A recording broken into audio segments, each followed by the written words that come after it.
మేడ్చల్ జిల్లా Boduppal municipal corporation green city కాలనీలో మంత్రి మల్లారెడ్డి సమక్షంలో వివిధ పార్టీలకు చెందిన 200 మంది కార్యకర్తలు గులాబీ గూటికి చేరారు. కేసీఆర్ ప్రవేశపెడుతున్న పథకాలకు ఆకర్షితులై పార్టీలో చేరుతున్నామని మల్లారెడ్డి తెలిపారు. ఇక వచ్చే ఎన్నికల్లో సీఎం కేసీఆర్ ముఖ్యమంత్రిగా విజయం సాధిస్తారని చెప్పారు.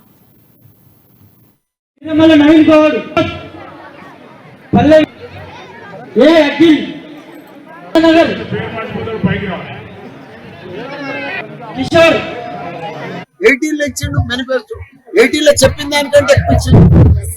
2023 ఇచ్చిండు. అది ఒక దేశంలోనే ఒక అద్భుతం మన మేనిఫెస్టో. ఎందుకంటే మోడీ 1100 సిలిండర్ చేస్తే అది 400కి చేసింది.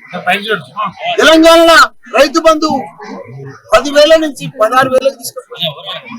ఆరోగ్యశ్రీ కేసీఆర్ శ్రీ కింద 15 లక్షలు చేసింది. ఇట్లా 10 లక్షలు ఇచ్చింది.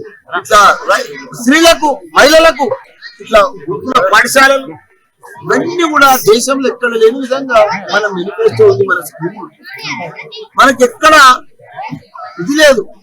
ప్రజలందరూ కూడా ఆడబిడ్డలు గాని యువకులు గాని అందరూ కూడా ఎందుకంటే దేశంలో తెలంగాణలో 28 రాష్ట్రాలలో తాగునీరు సాగునీరు కళ్యాణ లక్ష్మి 18 ఇచ్చిండు మేనిఫెస్టో. 18 చెప్పిన దానికంటే